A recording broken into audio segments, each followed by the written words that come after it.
siapkan hati kita agar apa yang ditaburkan, setiap benih firman Tuhan yang ditaburkan menjadi bertumbuh dan berbuah lebat untuk kemuliaan Bapa. Kita angkat pujian, ajari kami Tuhan.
Shalom Bapak Ibu. Shalom. Shalom buat semua, kita sudah diberi kesehatan dan juga tubuh yang segar ya, kita bisa sama-sama beribadah di Yom Sabat. Jadi walaupun teman-teman tadi malam juga sudah datang karena beberapa isu keadaan sekarang ya, jadi mereka skip dulu, tapi nggak apa-apa, di minggu depan sahabat depan mereka akan hadir kembali. Jadi kita tetap sama-sama bersyukur karena Tuhan telah memelihara dan memberikan perlindungan buat kita semua. Tuhan menjagai dari hari-hari sahabat-sahabat, dan itulah kita mau bersyukur bahwa Tuhan memberikan berkat khusus saat kita taat pada perintahnya di hari Sabat ini. Dan biarlah kita memulai siklus kita dengan mengatakan matofu, alangkah indahnya. Ini adalah berkat yang disampaikan buat bangsa Israel, dan saat William akan menutup, tapi Tuhan mengubahkan untuk itu menjadi berkat. Mari kita buka musim kita bagi yang mau tidur di halaman 22. Matofu, kita akan ini bersama-sama.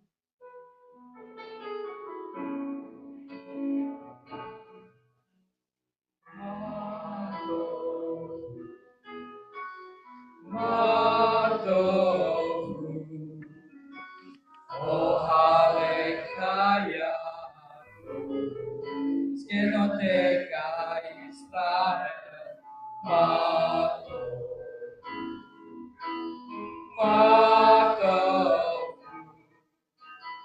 oh Halekaya,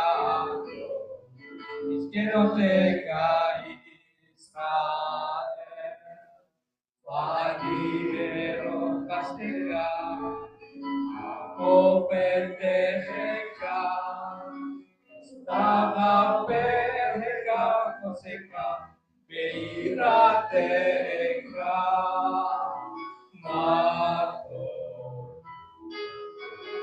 Mato, O Halekaya, Skenoteka Israel, Mato,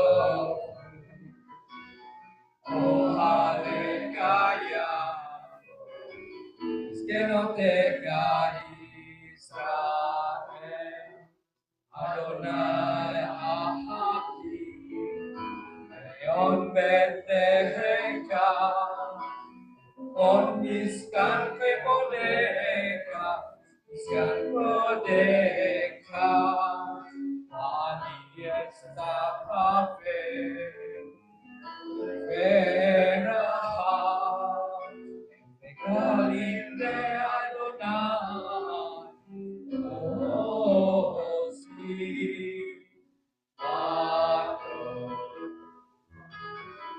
Mato,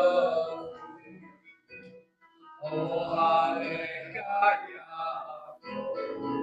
Skenoteka Israel, Mato,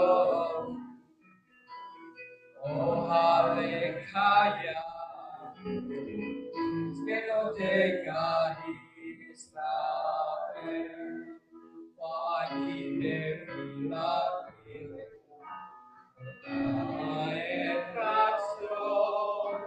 Elohim Perocasteka, Elohim Perocasteka, Aiteni Behemetiseka,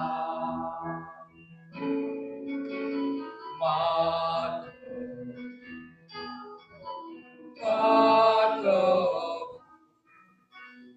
oh Halekaya, Skenoteka Israel,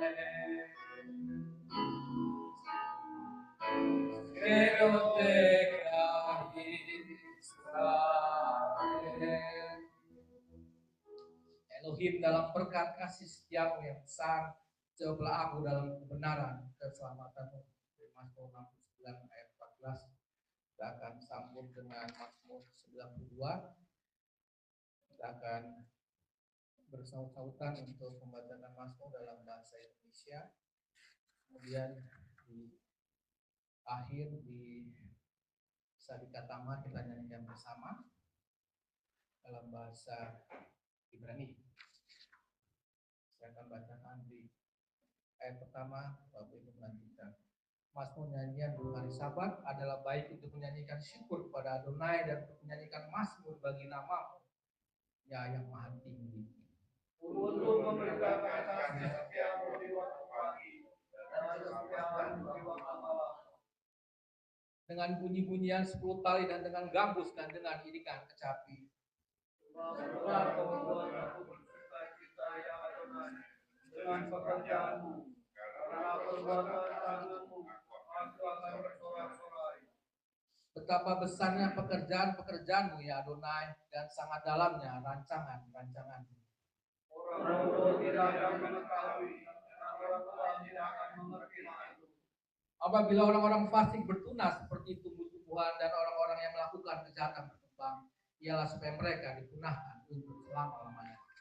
Tapi engkau di tempat yang tinggi untuk selama-lamanya ya Adonai.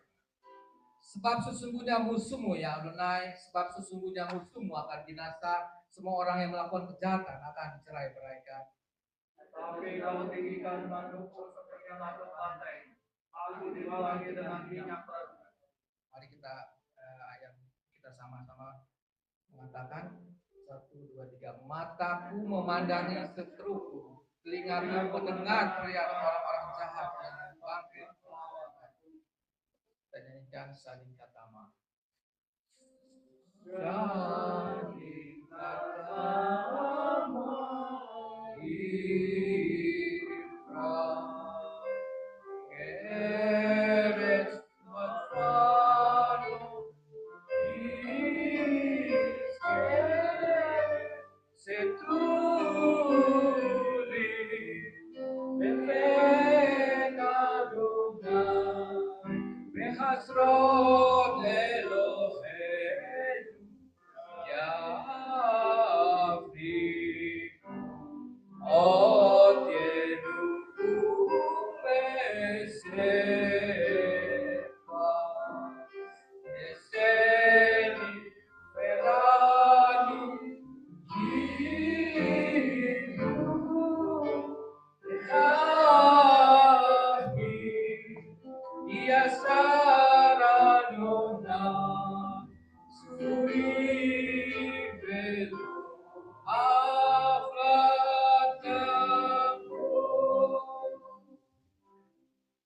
Velo Afatamu. Orang benar akan bertunas seperti pohon korma dan akan tumbuh subur seperti pohon aras di Lebanon. Mereka yang ditanam di Bet Adonai akan bertunas di pelataran Elohim kita. Dan pada masa tua pun mereka masih berbuah menjadi gemuk dan segar untuk memberitakan bahwa Adonai benar, bahwa ia gunung batuku dan tidak ada kecurangan padanya. Amin. Saya undang Bapak Ibu bangkit berdiri, kita akan masuk ke tema, kita arahkan hati dan juga kita ke Salem dan kita akan sama-sama melakukan sewa.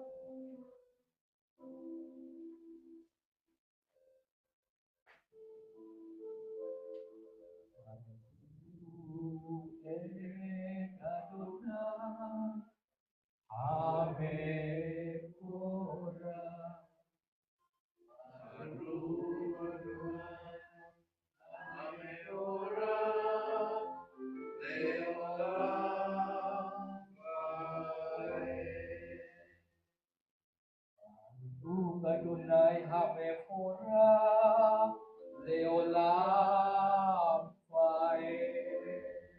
Katakanlah Adonai yang layak dipuja, katakanlah Adonai yang layak dipuja selama-lamanya. Kami semua. Adonai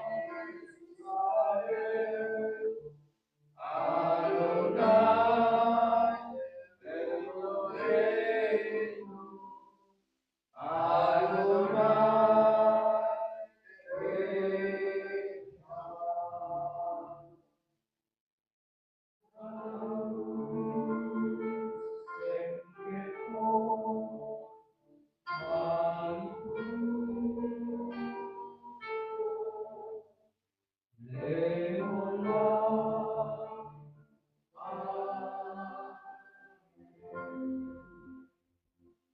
Allah Israel Adonai Elohim kita Adonai Ehad, diberkatilah namanya, mulia kerajanya untuk selama-lamanya.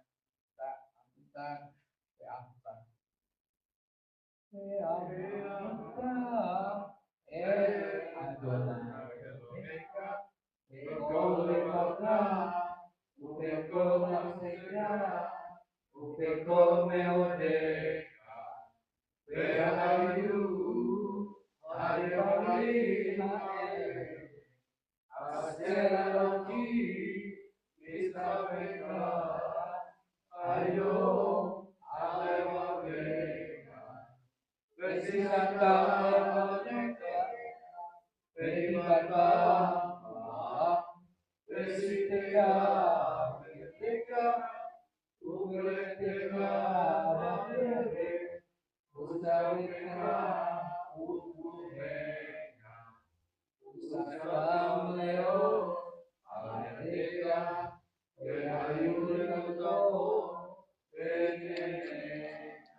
Adonai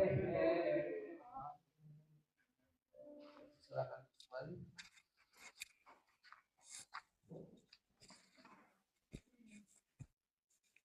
Kita akan memasuki berdoa berkat untuk anak-anak kita. Kemudian anak-anak senang tidak ada yang perlu. Kita akan berdoa dimanapun anak-anak kita berada dan juga beraktivitas. Mari kita satu dalam doa. Terima kasih Bapa, terima kasih karena kami ada saat ini bukan karena kuatan kami, tapi karena Tuhan berikan kemurahan dan juga kebesaran-Mu dalam hidup kami. Secara khusus kami berdoa buat anak-anak kami Bapa. Mereka adalah penerus bagi generasi kami. Mereka adalah kelanjutan daripada jemaat Tuhan. Kami berdoa untuk setiap anak-anak yang ada. Biarlah hikmat marifat daripada Tuhan turun atas apapun yang mereka kerjakan, baik di sekolah maupun yang sudah masuk kuliah dan juga akan memulai pekerjaan. Kami rindu Bapa, curahan dan juga hikmat Tuhan turun dalam mereka belajar sehingga prestasi yang dari Tuhan mereka mulai terima dan mereka hanya mengandalkan Tuhan sumber daripada segala sumber hikmat. Terima kasih Bapa, kami percaya bahwa anak-anak Tuhan menjadi dan kami terus bersyukur karena kami boleh terus berbagi dan juga memberikan waktu buat mereka dan juga mengulang setiap kebenaran Tuhan di dalam setiap aktivitas dalam pertemuan, dan kami memberikannya terus berulang-ulang kepada anak-anak kami sehingga mereka boleh dalam rencana dan juga kehendak Tuhan dalam firman-Mu. Terima kasih Bapa, dan kami percaya bahwa zaman Tuhan boleh ada dari hari ke hari. Engkau memberikan perlindungan khusus, Engkau memagari dan Engkau memberikan perlindungan yang dari tempat maha tinggi, dan kami melihat setiap apapun yang ada di kondisi sekarang ini anak-anak kami tetap terjaga dalam lindungan-Mu. Terima kasih Bapak, kami memberkati dan kami menaikkan berkat kepada anak kami laki-laki, Yesinta Elohim ke Efraim Peki Manase. Kiranya Elohim menjadikan engkau seperti Efraim dan Manase. Kau akan melupakan masa lalu yang tidak menyenangkan dan akan tetap berbuah sekalipun lingkunganmu tidak mendukung, karena buah-buahmu berasal dari Bapa surgawi. Kami kita mengangkat berkat kepada anak kita perempuan, Yesimah Elohim ke Sarah Rifka Rahel ke Lea. Kiranya Elohim menjadikan engkau seperti Sarah dan Rifka Rahel dan Lea. Bapak menjadi wanita bijak seperti cantum di dalam Amsal 31, menjadi berkat bagi keluarga, jemaat dan masyarakat, dan menjadi berkat bagi suami dan anak-anak. Kita Des mereka Yair Adonai panah eleka fikumeka, Nisa Adonai panah eleka, Yasin mereka salom. Adonai memberkati engkau dan melindungi engkau, Adonai menyinari engkau dengan wajahnya dan memberi engkau kasih karunia. Adonai mengangkat wajahnya kepadamu dan memberi engkau damai sejahtera. Kiranya langkah-langkah kehidupanmu terus dipimpin oleh Ruach Kodes Besem Yesua Hamasiah. Amin. Sebelum kita masuk ke pembacaan Parashat Torah, kita nyanyikan dua bapak kami ya, dua murid Penfilat Hatamidin. Kita nyanyikan Afinu Seba Samani. Afinu Seba Samani Ikare Sembla Tafo Malkuka Teresonka Masamai Ken Paane Etle Ukedu Tetla Duhayo Sadran Al-Hati Imo Sesubingkam anakku Lahon Afidu Seba Samani Kade Seba Tafo Maduka. Saya sudah membaca depan Pak Sudikno. Mari kita Kibian Kibision Pese Torah. Kibision Pese Torah. Kibision Pese Torah. Ulapan Miru Salai Baru Senatan Torah Baru Senatan Torah Lemao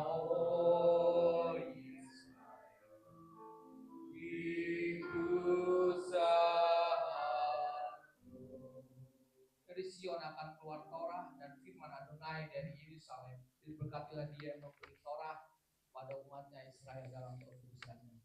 Dia yang memberkati leluhur kita Abraham, Ishak dan Yakub, kiranya memberkati Pak Sutikno Widagdo yang telah datang dan menghormati Tuhan dan Torah.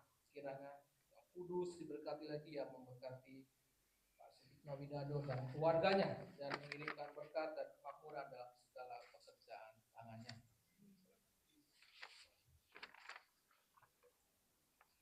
Baru ata Adonai Hamevorah leolam paet. Baru ata Adonai Elohini melek haolam aser bakar banu miko haamin penatan lanu torahto. Baru ata Adonai noten hatorah. Diberkatilah engkau Adonai Tuhan kami penguasa alam semesta yang telah memilih kami dari antara bangsa-bangsa dan memberikan kami Torah. Diberkatilah engkau Adonai yang memberikan Torah. Devarim 16 ayat 18 sampai 20. Softim besotrim titen leka beko sea leka aser Adonai Eloheka noten leka lis pateka besafnu et haam misfat sedek lo tate misfat lo takir panim pelo tikah soat yat ki ha soahat yaur ifne Kahanim pesiflet devire sadikim. Sedek tirdo le aman teh iye peyarasta et haaret aser Adonai Eloheka noten lah. Ulangan 16 ayat 18 sampai 20. Engkau harus menetapkan bagimu para hakim dan para pejabat di setiap gerbangmu yang Adonai Elohimmu berikan kepadamu menurut suku-sukumu, dan mereka harus menghakimi bangsa itu dengan keputusan yang benar. Engkau tidak boleh memutar balikkan keadilan. Engkau tidak boleh memandang muka atau menerima suap, karena suap benar-benar membutakan mata orang-orang bijaksana dan memutar balikkan perkataan orang-orang benar. Kebenaran, engkau harus mengejar kebenaran supaya engkau hidup dan mewarisi negeri yang Adonai Elohimmu berikan kepadamu. Baru ata Adonai Elohimmu melek haolam aser natan lanu Torat emet pekhaye olam natan pekoteinu. Baru ata Adonai noten hatorah. Diberkatilah engkau Adonai Tuhan kami, Raja semesta alam, yang telah memberikan Torah yang benar kepada kami, yang memberikan hidup kekal di dalam diri kami. Diberkatilah engkau Adonai yang memberikan Torah. Amin. Dan inilah Torah yang diberikan kepada anak-anak Israel atas perintahnya melalui tangan Mose dan tanggapan jemaat sebagaimana di pohon kehidupan. Itulah pohon kehidupan ya, bagi barang siapa yang memegangnya dan barang siapa yang mendukungnya patut dipuji. Jalan-jalannya adalah menyenangkan dan lorong-lorongnya penuh kedamaian. Kembalikan kami junjungan kepadamu dan kami akan datang. Perbaharilah hari-hari kami seperti yang dahulu. Kita akan mendengarkan pengajaran Torah yang disampaikan Tuhan.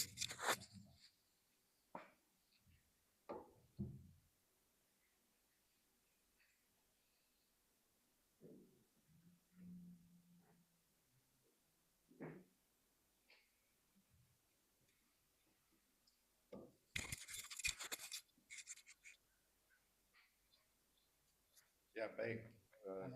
Sahabat Shalom, Bapak Ibu, saudara sekalian. Ya, puji Tuhan, hari ini kita bersuka cita bisa dan bersyukur kepada Tuhan untuk hari Sabat yang Tuhan berikan, dan kita mampu melakukannya, bisa melakukannya. Ini perintah dan ini merupakan satu hal yang kita syukuri. Hari ini kita akan sama-sama melihat para self team. Tapi sebelumnya mari kita bersatu dalam doa. Bapa dalam surga, terima kasih ya Tuhan untuk pimpinan dan pertolongan Tuhan bagi kami sekalian, penyertaan-Mu. Kami bersyukur, kami memuliakan nama-Mu, dan kami juga bersyukur untuk hari Syabat yang Tuhan berikan kepada kami bagi bangsa-bangsa, supaya kami bersama dengan umat pilihan yang pertama yaitu Israel, kami boleh mentaati perintah-Mu dan kami boleh memuliakan nama-Mu pada hari Sabat yang Tuhan perintahkan ini. Dan ini menjadi sukacita kami kalau kami boleh melakukan apa yang Tuhan perintahkan. Biar nama Tuhan selalu disanjung, perintah Tuhan selalu disanjung di dalam kehidupan kami.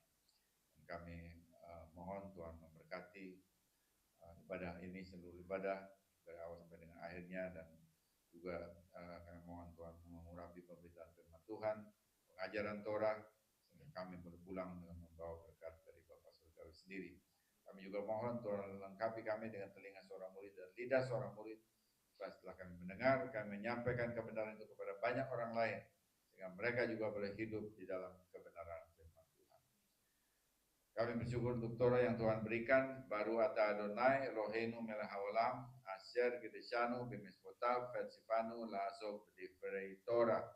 Diberkatilah Engkau junjungan Tuhan kami, Raja semesta alam, yang memerintahkan, yang menguduskan kami dan dengan perintah-perintah-Mu dan memerintahkan kami mempelajari kata-kata Torah.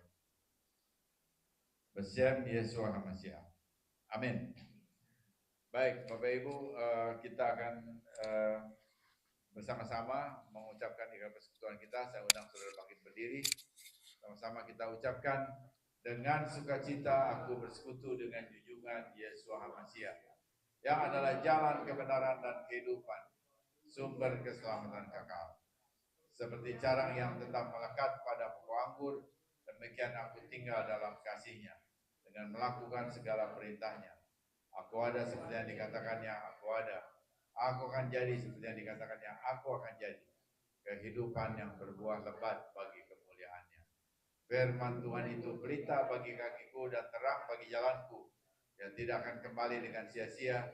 Ia akan berhasil dalam perintahnya. Langit dan bumi akan lenyap, tetapi janji Tuhan kekal selamanya. Haleluya, amin. Silakan dulu. Baik, Bapak Ibu, ya kita lihat kitab Bilangan, maksud saya kitab Ulangan, para tim artinya hakim-hakim, Ulangan 16 ayat 18 sampai 21 ayat 9 itu parasanya ya. Jadi saya beri judul ini hakim lembut di hati, tegar di luar. Jadi kalau kita sebut hakim, oh saya bukan hakim, bukan ya. Tapi setiap saat kita dihadapkan kepada dua pilihan dan kita perlu memutuskan. Nah itu saudara bertindak seperti hakim.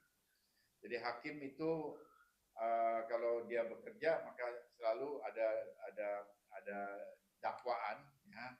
Kemudian ada pembela, lalu dia mesti memutuskan.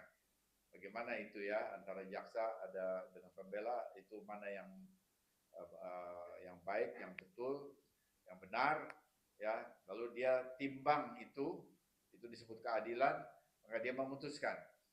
Nah, kita semua juga begitu setiap hari. Jadi jangan cuma hakim yang formal di sana di Mahkamah Konstitusi atau Mahkamah Agung atau apa, bukan itu.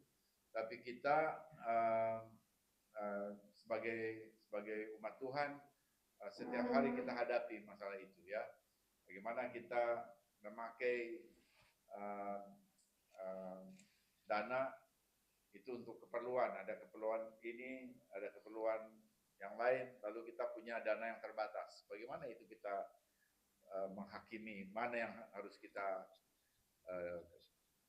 berikan uangnya, begitu ya? Bagaimana kita membelanjakan uang kita, itu maksud saya. Jadi ada keperluannya, ada dua, akan juga ada ketiga, tapi dananya terbatas. Lalu kita harus memutuskan mana yang harus kita prioritaskan. Nah itu juga satu bentuk kita melakukan judgment atau pertimbangan atau pertimbangan dan kemudian kita harus memutuskan. Itu juga bertindak seperti hakim ya. Jadi kalau kita belajar parasa ini itu tidak berarti itu untuk dihakim di mana, aku bukan hakim, bukan. Kita ini melakukan hal itu, ini juga ada di hadapan kita dari hari ke hari. Oke. Jadi sebelumnya saya ingin sedikit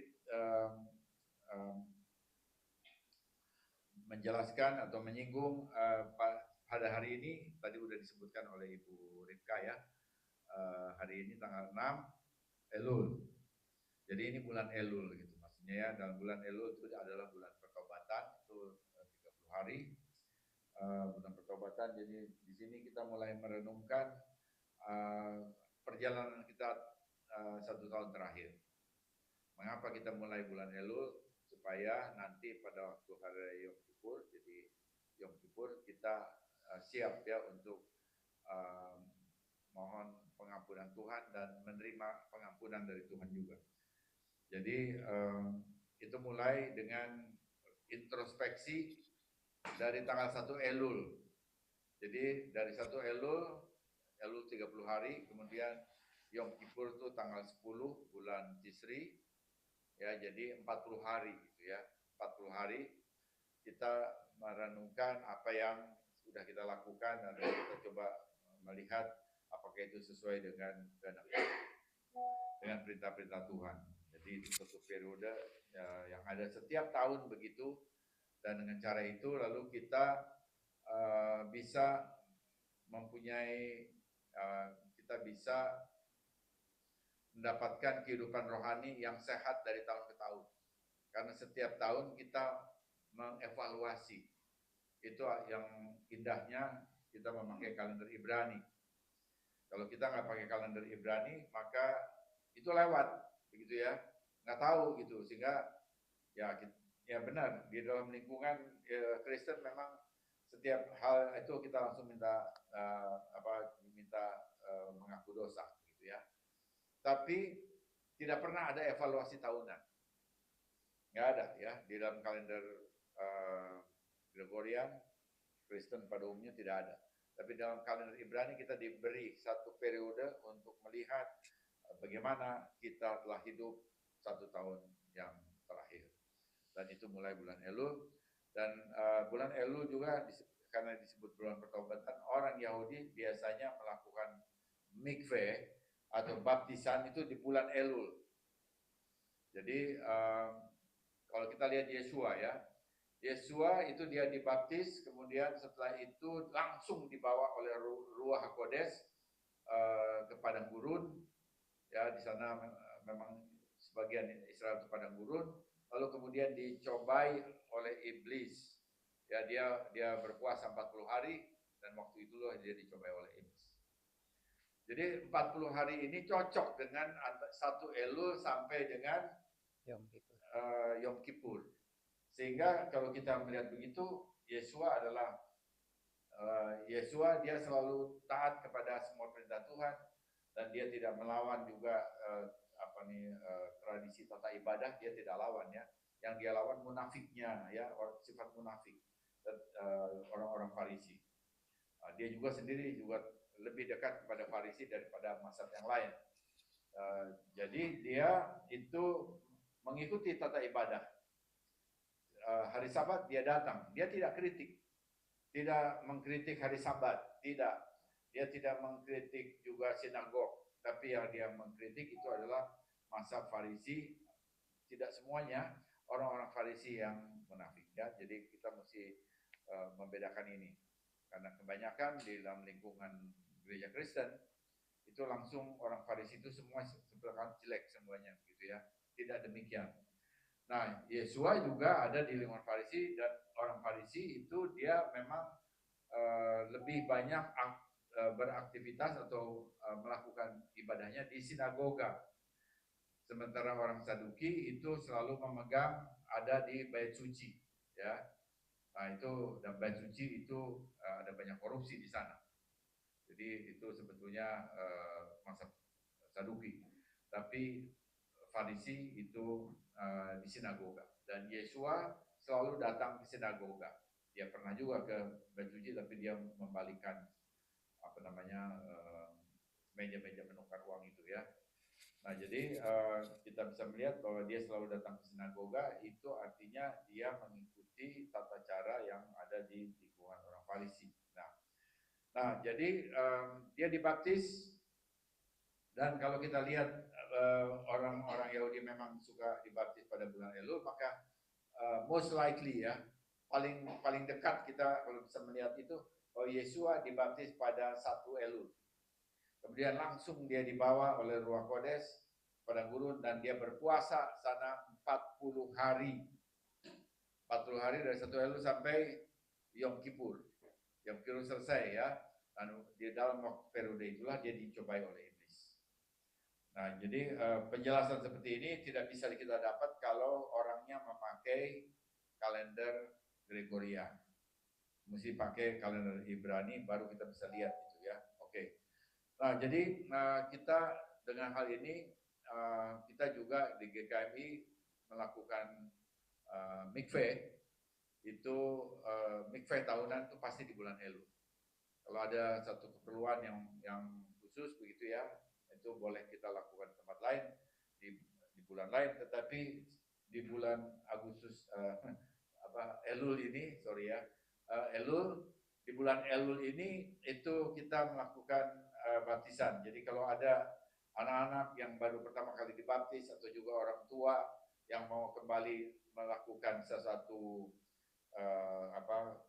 bentuk perjalanan yang baru ya, dia merasa bahwa yang lalu ini untuk orang tua. Kalau yang sudah dibaptis sekalipun, kalau dia pada saat ini dia dalam keadaan yang merasa ada sesuatu yang belum dia lakukan dari perintah Tuhan, lalu dia mau komitmen untuk melakukan itu, dia bisa melakukan baptisan lagi pada bulan Elul ya. Tetapi juga untuk anak-anak yang baru pertama kali itu itu juga bisa pada bulan Elul. Kita nanti akan lakukan, ya tanggalnya belum, tapi nanti kita akan lakukan bersama-sama karena ada beberapa orang juga di sana, anak-anak muda yang mau dibaptis. Ya, itu barangkali untuk bulan Elul ya. Jadi Yeshua most likely paling dekat dengan tata cara Yahudi itu pada bulan Elul dia dibaptis. Kemudian kita juga karena itu kita mau juga mengikuti tata cara ini, dibaptis tahunan untuk yang pertama, atau untuk juga orang-orang yang ingin berjalan dalam situasi yang baru, ya, dalam keadaan yang baru, kita bisa lakukan itu. Tetapi itu semuanya karena ada hati yang terbuka untuk melakukan perintah Tuhan. Baik, itu adalah sedikit tentang bulan Elul. Sekarang kita lihat parashat Shoftim, Ulangan 16 ayat 18. Saya baca 5 ayat. Tadi udah dibaca oleh Pak Sutikno, bahasa Ibrani, bahasa Indonesia 3 ayat ya pertama. Oke, kita untuk fokus saya kembali lagi baca dalam bahasa Indonesia. Ulangan 16 ayat 18, hakim-hakim dan petugas-petugas haruslah kau angkat di segala tempat yang diberikan Adonai Elohimmu kepadamu. Menurut suku-sukumu, mereka harus menghakimi bangsa itu dengan pengadilan yang adil. Janganlah memutarbalikkan keadilan, janganlah memandang bulu, dan janganlah menerima suap. Sebab suap membuat buta mata orang yang bijaksana dan memutarbalikkan perkataan orang-orang yang benar. Semata-mata keadilan itulah yang harus kau kejar. Nah, ini dalam bahasa Ibrani-nya tadi juga baca, itu dari baca. Sedek tirdof. Terjemahannya semata-mata keadilan itu harusnya 2 kali. Keadilan itulah yang kau kejar, gitu ya. Supaya engkau hidup dan memiliki negeri yang diberikan kepadamu oleh Adonai Elohimmu. Janganlah engkau menanam suatu pohon sebagai tiang berhala di samping mezbah Adonai Elohimmu, mezbah yang akan kau buat bagimu. Janganlah juga kau dirikan bagimu tugu berhala yang dibenci oleh Adonai Elohimmu. Jadi kita membaca ini, Torah mengajarkan, waktu kita membaca ini, Torah mengajarkan kebenaran, keadilan. Dalam satu komunitas itu harus dikejar. Di sedek tirdof itu dikejar, diusahakan. Bahwa keadilan itu tidak muncul dengan sendirinya. Ternyata keadilan itu harus diperjuangkan, harus dikejar, harus diusahakan dengan teguh, dengan sungguh-sungguh ya. Jadi kita bisa melihat kalau dikatakan demikian, 2 kali disebutkan sedek tirdof, itu di seluruh dunia itu akan terjadi demikian. Keadilan harus dikejar, harus diusahakan. Dan kalau kita lihat juga di Indonesia, ini sangat relevan keadaannya. Pada saat ini sangat relevan untuk Indonesia, karena Indonesia ada banyak penyuapan, ada banyak masalah ya. Hakim aja bisa dipenjara, ya, hakim disuap dan memutuskan membebaskan orang yang bersalah. Kemudian atau karena membebaskan orang bersalah, orang yang tidak bersalah itu yang dihukum. Itu sesuatu yang tidak berkenan di hadapan Tuhan. Nah, kalau hakim-hakim seluruh kehakiman juga seperti itu di Indonesia, dan juga bukan hanya itu, ada suap di mana-mana ya. Ada menteri yang harus dicopot karena disuap, karena dikasih sesuatu yang kita bilang korupsi. Kalau itu jadi semakin banyak di Indonesia, maka Tuhan gak berkenan pada negeri ini. Karena itu kita mesti berdoa supaya ini ada orang-orang yang bisa Tuhan pakai untuk membongkar itu. Keadilan, hakim itu tulus mengerjakan sesuatu yang benar, memutuskan sesuatu yang benar. Dan kalau itu terjadi, maka Tuhan berkenan, Tuhan memberkati bangsa ini. Karena itu bagaimana ya supaya begitu? Banyak orang yang tidak tahu itu. Maka kita orang percaya perlu berdoa untuk itu. Ada amin Bapak Ibu. Amin. Kita perlu berdoa. Berdoanya apa? Berdoa korporat bersama-sama, karena waktu berdoa sendiri-sendiri kita barangkali lupa urusan itu. Kita berdoa hanya untuk kepentingan kita, ya. Tapi waktu kita berdoa korporat, kita isu seperti itu jadi terangkat dan kita doakan bersama-sama. Ya, jadi ada parasa itu pengajaran, jadi saya mesti sedikit ingatkan lagi bahwa pengajaran ini sedek tirdof itu harus dikejar, artinya satu perhatian, tetapi mengapa dua kali gitu ya? Mengapa Tuhan menyebut dua kali sedek tirdof? Bukankah cukup satu kali? Keadilan itu harus kau kejar, tapi kenapa dua kali? Ya, jadi ini bagi orang Yahudi, para rabi, ini menjadi satu pertanyaan. Kenapa harus dua kali gitu ya? Sedek, yaitu sedek yang misalnya di angka 20 itu ya. Sedek tirdof, itu dia tulisannya ya. Sedek tirdof. Nah, jadi kenapa mesti dua kali? Sementara waktu di terjemahan ke bahasa Indonesia cuma sekali. Semata-mata keadilan cuma sekali. Padahal di sini di aslinya dua kali. Nah, ini eloknya kalau kita membaca ayat dalam bahasa aslinya, dalam bahasa Ibrani. Jadi itu penting ya, belajar bahasa Ibrani. Di sini juga ada belajar bahasa Ibrani, puji Tuhan. Itu penting. Jadi supaya kita bisa tahu yang beginian nih ya. Jadi ternyata dua kali.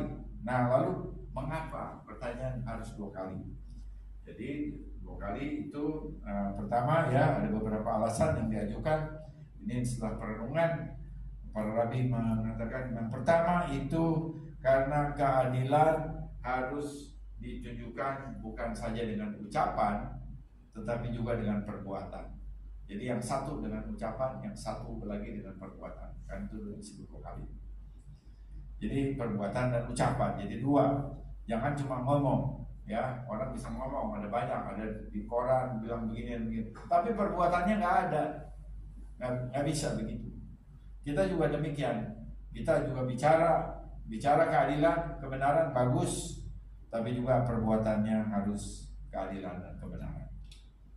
Ya, jadi itu yang pertama. Kedua, bahwa apa yang kita lakukan keadilan itu, jadi sedek itu keadilan kebenaran, mestinya dua-duanya. Jadi di dalam itu keadilan itu mesti benar, gitu ya. Itu maknanya. Jadi itu yang biasanya diterjemahkan itu keadilan.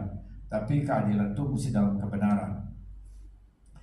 Nah, jadi yang kedua bahwa segala tindakan atau omongan keadilan dan kebenaran itu mesti dilakukan di sini, di alam ini, yang disebut dengan olam haseh. Coba Bapak Ibu sebut olam haseh. Olam haseh ya, itu di sini. Lalu kemudian bahwa kalau kita buat keadilan dan kebenaran di olam haseh yang sekarang, maka kita juga akan mendapatkan buah-buahnya di olam haba. Di olam haba. Coba sebut olam haba. Olam haba. Jadi keadilan dan kebenaran itu berguna untuk di dua alam. Sekarang waktu kita lakukan di sini, kita tentu mengikuti perintah Tuhan dan Tuhan memberkati kita.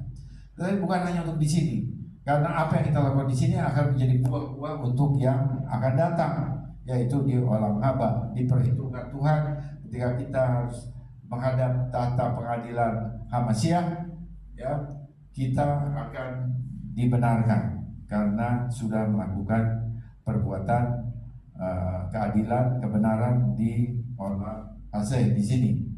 Karena itu disebut dua kali, gitu ya, untuk mengingatkan kita.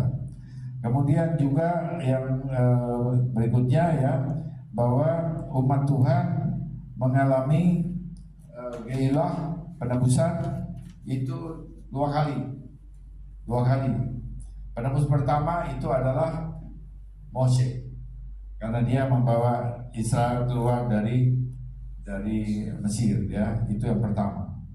Tapi kemudian di lingkungan Yahudi itu percaya bahwa mereka masih perlu satu lagi penebusan gitu di hari zaman. Siapa? Itu bukan Mose, atau dia sebut juga Mose kedua. Siapa Mose kedua? Mose kedua adalah Hamasiah ya. Dan kita percaya bahwa dia namanya Yeshua Hamasiah. Jadi kita percaya itu. Jadi kalau begitu maka ada dua. Kita sendiri juga karena kita dicangkokkan dan ditempelkan kepada Israel, kita mengalami penebusan. Seorang yang kalaupun dia melakukan sesuatu, dia melakukan satu pelanggaran, kemudian dia itu juga jika seorang istilahnya disolimi begitu ya, disolimi, maka dia tetap juga harus bisa mengampuni orang yang mensolimi dia, walaupun itu tidak mudah ya.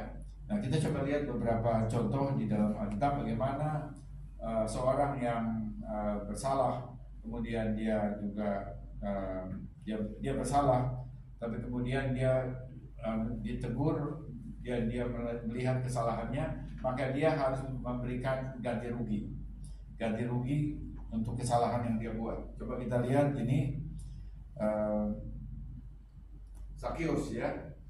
Zakius itu dia memeras orang dengan pajak. Lalu Yesua melihat dia ada di atas pohon, lalu dia turun ya, dia turun, dan kemudian Yesua mengatakan di rumahnya bahwa anugerah Tuhan keselamatan datang dari rumah ini. Lalu dia, itu artinya Yesua memberikan kabar baik bahwa ada pengampunan. Lalu Zakius langsung dia tahu bahwa lalu dia bertobat, dan bagaimana bertobatnya? Dia sudah memeras orang. Apakah cuma minta ampun? Tidak ya. Dia harus melakukan sesuatu. Menurut Torah, dia harus ganti rugi. Coba kita bisa lihat kalau sudah mau ini ya. Zakius lalu bertobat, dia mengganti 4 kali lipat dari apa yang dia ambil dari seseorang. Jadi kalau dia ambil 100, maka dia akan ganti 400. Kenapa begitu? Itu bukan tiba-tiba begitu saja. Itu sebenarnya dari Torah. Dalam Keluaran 22 ayat 1 ya, dikatakan begini: apabila seorang mencuri seekor lembu atau seekor domba dan membantainya atau menjualnya, maka ia harus membayar gantinya, yakni 5 ekor lembu ganti lembu itu, dan 4 ekor domba ganti domba itu. Jadi dia ambil 1, dia mencuri 1, dia harus ganti berapa? Harus ganti 5. Jadi dia mesti kasih tambahan 4 kali lipat, gitu ya. Nah, 4 kali lipatnya itu diberikan oleh dilakukan oleh Zakius. Jadi apa yang dikatakan dalam Injil itu adalah pelaksanaan dari Torah. Dan di sini kita bisa melihat ya, ada orang ya yang dia melakukan kesalahan, melakukan pemerasan, artinya menzolimi orang lain begitu ya. Tapi kemudian waktu dia bertobat, dia mengganti dengan ganti ya kita bilang ganti rugi ya. Apa yang menjadi kerugiannya diganti. Bukan saja dengan minta maaf, itu poinnya. Jadi di dalam Torah itu seorang yang sudah melakukan satu perbuatan yang merugikan orang lain, kemudian dia sadar, itu bukan hanya minta maaf, tetapi harus ganti apa yang dia sudah ambil. Ya ini Torah. Sementara kita seringkali melihat ya di dalam lingkungan kekristenan itu nggak ditekankan itu, hanya minta maafnya aja, minta ampun, minta maaf. Tapi tidak, Torah mengatakan sesudah minta maaf mesti dia ganti juga apa yang sudah diambil. Ya, nah sekarang kita coba lihat perkara-perkara seperti ini, keadilan ini kita bisa lihat di negeri kita. Saya ingin lihat juga bahwa keadilan perlu diterapkan pada kasus Cidahu di Sukabumi. Ini sebagai contoh ya, bagaimana kita bisa melihat keadilan yang ada di dalam Torah itu ternyata sangat relevan dengan situasi Indonesia ketika ada satu kelompok minoritas disolimi, kita bilang begitu ya pakai bahasa Arab gitu ya, diberikan tindakan yang sangat tidak adil. Itu di Cidahu sudah dengar, itu rumah retret dipakai oleh 36 anak remaja dalam rangka pembinaan rohani. Lalu mereka nyanyi pakai gitar. Nah, suara gitar itu kan keluar ya. Kalau kita ngomong di sini ya cuma di sini. Tapi kalau gitar tuh merambatnya, musik itu suaranya lebih bisa jauh ke sana, keluar begitu ya. Lalu didengar sama orang di sana. Lalu waktu dia dengar, langsung dia pikirannya tuh oh ini gereja. Langsung begitu. Mengapa dia begitu? Karena memang otaknya udah diberi brainwash ya, bahwa gereja tidak boleh ada di daerah itu. Tidak boleh ada. Gereja itu mengotori daerahnya dia. Jadi kalau gereja, dia dengan suara gitar nyanyi, oh ini gereja, oh ini satu bentuk mengotori daerahnya. Ya itu ya, saya dengar itu video-videonya, saya dengar ya. Lalu karena itu dia kumpulnya juga di tempat ibadah katanya. Mereka habis ibadah langsung merusak rumah orang. Rumah itu dirusak, anak-anaknya disuruh pergi keluar, pulang, tapi dengan tindakan kasar, ditendang, dipukul, gitarnya dilempar ke selokan. Nah, jadi semuanya bubar itu ya, semuanya. Nah sekarang pertanyaannya, apakah pemilik yang adalah orang percaya itu perlu mengampuni penyesalan mereka yang merusak rumahnya? Perlu mengampuni nggak?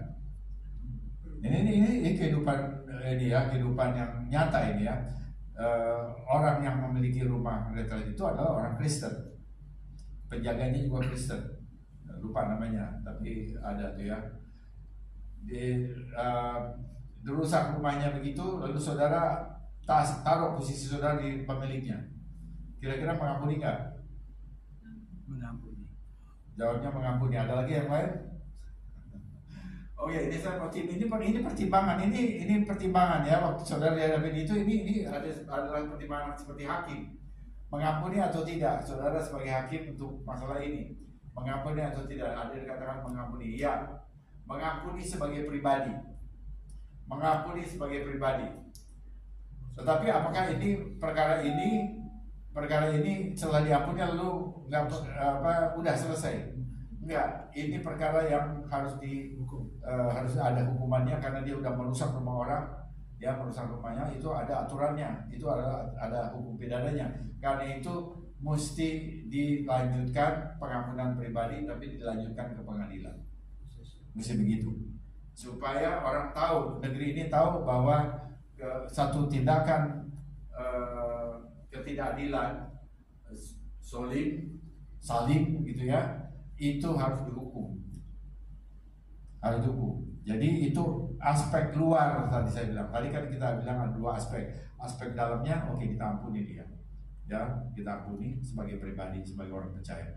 Tetapi aspek luar kita ya, bahwa kita sebagai warga negara nggak bisa dibegitukan. Sama, dia warga negara, kita juga warga negara. Apa bedanya? Kenapa warga negara yang satu bisa merusak milik barang rumahnya warga negara yang lain? Oh, itu mesti datang ke pengadilan, harus diproses. Jadi begitu ya. Nah, kalau memang itu jelas sekali ya, perkaranya harus demikian. Nah, tetapi kalau kita dalam urusan di komunitas ya, urusan komunitas, sesuatu yang sebetulnya antara pribadi aja begitu ya, kita ampuni secara pribadi itu cukup, nggak perlu ke pengadilan. Jadi nggak usah juga kita urusan jemaat lalu lari ke pengadilan, nggak usah, karena lebih bagus diselesaikan di jemaat. Tetapi kalau udah urusannya seperti itu di masyarakat, ya kita mesti lihat bahwa hal itu mesti dilanjutkan ke pengadilan. Nah, karena itu ya, karena kita juga sebagai manusia, sebagai umat Tuhan, sebagai pribadi, kita perlu bisa mengampuni. Maka tidak bisa kita dengan kemampuan kita sendiri. Kadang-kadang perkaranya itu tidak mudah ya, sehingga dengan kemampuan sendiri lalu kita bisa mengampuni begitu saja, tidak mudah. Karena itu maka kita perlu selalu berdoa untuk dipimpin oleh Roh Kudus, supaya kita bisa bersikap tepat pada situasi yang dalam situasi yang tepat pada waktu yang tepat. Itu kita perlu mengampuni itu pada keadaan seperti itu ya, pada situasi yang tepat pada waktu yang tepat. Nah itu dari mana kekuatannya? Bukan kita sendiri, Ruach Kodes. Karena itu perlu Ruach Kodes. Ada amin. Ya, bagaimana kita selalu ada dalam doa. Hari demi hari kita selalu hidup di dalam doa. Doa adalah, orang bilang bicara dengan Tuhan, betul. Tetapi saya ingin lebih dalam lagi. Doa adalah sikap kita bergantung kepada Tuhan. Kalau kita jadi umat Tuhan yang bergantung pada Tuhan, kita berdoa. Bukan cuma mikir. Bukan mikir. Mikir itu bukan doa. Saudara bisa berpikir, oh perlu begini, tapi itu tidak dibawa kepada Tuhan. Ya, kalau tidak berdoa, tidak dibawa kepada Tuhan, itu saudara pikir sendiri. Tapi waktu kita berdoa, Bapa kami yang di surga, aku punya masalah gini dan gini. Nah itu ada sikap. Bahwa kita bukan hanya tahu masalah kita, tapi ada sikap yang mau rendah hati, mau menyerahkan kepada Tuhan. Itu namanya sikap bergantung kepada Tuhan. Dan sikap bergantung kepada Tuhan itu adalah satu bentuk iman. Ya, ada satu bentuk iman. Bahasa Ibrani-nya apa? Bergantung kepada Tuhan. Apa? Bitachon, right? Ya, bitachon. Jadi dalam bahasa Ibrani ada dua perkataan untuk iman. Yang satu emunah. Emunah itu percaya bahwa Tuhan Maha Kuasa dan Dia bisa campur tangan dalam urusan pribadi. Kita percaya Dia Maha Kuasa, itu emunah. Tetapi ya dia berkuasa, cuma Dia berkuasa aja begitu ya.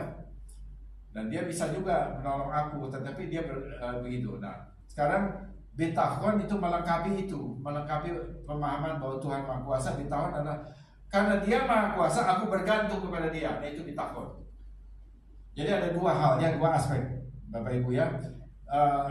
Emunah itu percaya bahwa Tuhan Maha Kuasa. Semua orang bilang begitu. Tapi dia tidak mau bawa masalahnya kepada Tuhan. Dia tidak mau bergantung kepada Tuhan. Dia nggak mau berdoa. Ya itu dia akan tanggung diri masalahnya sendiri. Tapi percaya bahwa Tuhan Maha Kuasa.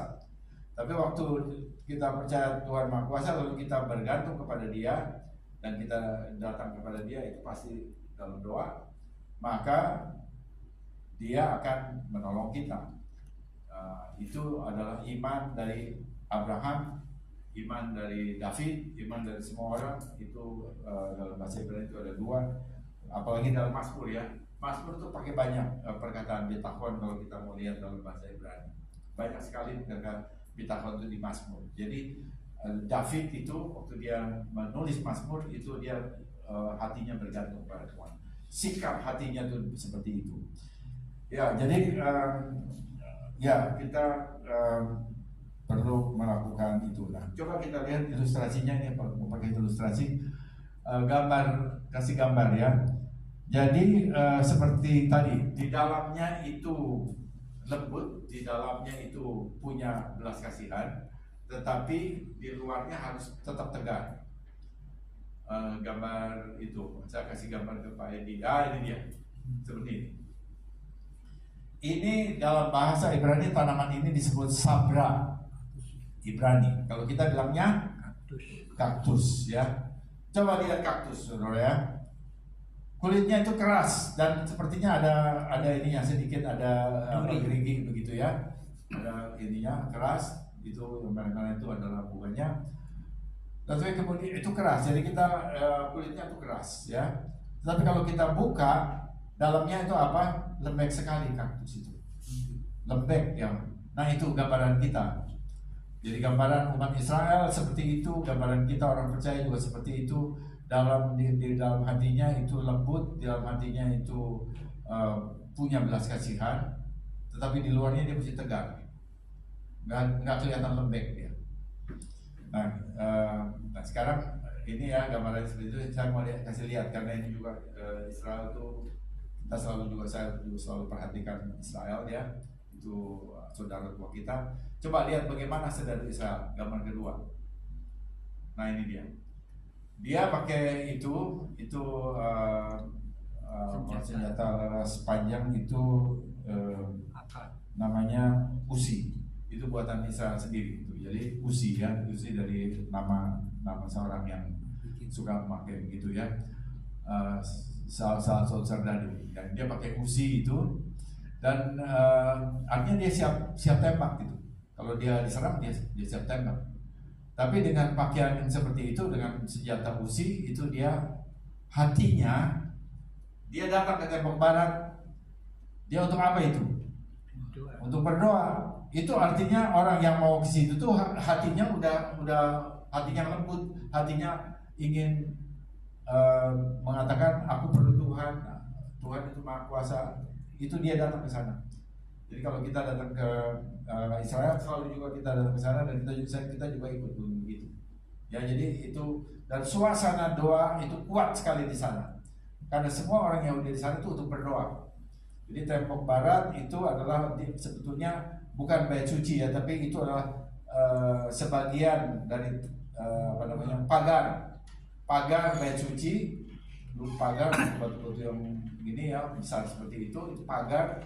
Tapi itu yang tempat yang paling dekat kepada bait suci yang hancur. Ya, jadi karena itu dia berdoa di sana. Nah, kita lihat di sana bahwa prajurit Israel hatinya itu lembut, dia tetap mau bergantung kepada Tuhan, ada belas kasihan kepada bangsanya yang ditembaki terus roket oleh Hamas, tetapi tidak diberitakan, sehingga orang Indonesia nggak tahu bahwa si Hamas itu yang menyerang terus ya. Ratusan mungkin dari ribuan roket, karena dia mempunyai puluhan ribu roket. Jadi dana yang dikasih kepada Hamas itu dibikin terowongan bawah tanah, kemudian dibuat roket, bukan membangun komunitasnya, bukan membangun masyarakatnya, tapi membangun perlengkapan untuk menyerang Israel, untuk menghabisi Israel. Nah, jadi sekarang di pihak Israel dia harus kuat menghadapi si Hamas, tapi hatinya tetap lembut, hatinya tetap bergantung kepada Tuhan. Sama seperti kita begitu ya, kita menghadapi ini pekerjaan dan sebagainya, kita mesti ada martabatnya, ada ketegasannya. Ya, kalau ada orang mau bikin begini, kita mesti aturannya demikian, pasti ada. Tapi hati kita tetap lembut, tidak keras, sehingga kita bisa menyatakan anugerah Tuhan juga melalui apa yang kita lakukan. Nah, hal ini juga biar terjadi pada ayah ya, para ayah dengan anaknya. Ya, di satu pihak kita memang mesti terapkan disiplin kepada anak kita, di keluarga kita, tapi di pihak lain kita juga kalau ada anaknya yang bandel begitu ya, kita kemudian karena disiplin lalu dia merasa bahwa dia juga harus menyesali apa yang dia lakukan. Nah, sang ayahnya juga mesti punya kelembutan untuk menerima anaknya dalam belas kasihan. Ya, jadi nggak marah terus gitu ya. Kadang-kadang kita juga bisa marah, tapi tidak marah terus. Nah, kalau kita coba lihat Yesua ya, kita coba lihat Yesua. Kita coba lihat Yesua. Apakah Yesua marah? Halo? Marah. Ya, Yesua marah. Tetapi apakah dia mempunyai belas kasihan? Oh, dia punya banyak belas kasihan. Coba kita lihat dulu, dia punya belas kasihan. Matius 11 ayat 28, marilah kepadaku semua orang yang letih lesu dan berbeban berat, aku akan memberi kelegaan kepadamu. Pilihlah kuk yang kupasang dan belajarlah kepadaku, karena aku lemah lembut dan rendah hati, dan jiwamu akan mendapat ketenangan. Itu kata Yesua. Jadi kita mau belajar, kita mengikuti Yesua. Yesua perintahnya kita ikuti, tapi gaya hidupnya juga. Saya pernah lihat di medsos bilang, oh yang kita lakukan tuh perintah, kalau bukan perintah nggak usah kita lakukan. Ada tuh yang medsos yang bilang begitu. Saya bilang salah. Di 1 Yohanes 2 ayat 6 ya, kalau bisa cek ya, bahwa barang siapa yang percaya, maka dia harus hidup seperti Yesua hidup. Jadi setiap orang percaya, dia harus hidup seperti Mesias Yesua hidup. Jadi gaya hidupnya harus diikuti, gaya hidupnya ya. Jadi gaya hidup dia itu dia katakan, pikulah kuk yang dipasang, belajarlah padaku karena aku lemah lembut dan rendah hati dan jiwamu akan mendapatkan ketenangan. Itu dalam gaya hidupnya kita mengikuti. Gaya hidupnya juga apa? Gaya hidupnya dia datang pada hari Sabat ke sinagoga, dia merayakan hari raya, semua hari raya dia lakukan, dia mengasihi sesama dan dia mengasihi Bapaknya di surga. Itu gaya hidup ya. Jadi kita juga melakukan hal itu. Nah, sekarang kita lihat gaya hidupnya Yesua. Salah satu aspek gaya hidup Yesua, Matius 21 ayat 12 sampai 14.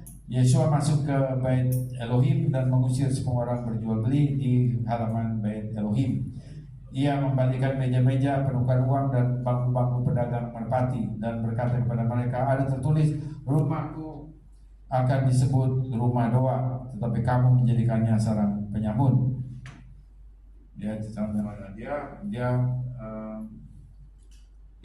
menolak itu semua orang-orang yang berjual beli di sana, ya. Itu satu bentuk ketegasan. Lalu ayat 14, maka datanglah orang-orang buta dan orang-orang timpang kepadanya dalam bait Elohim itu dan mereka disembuhkannya.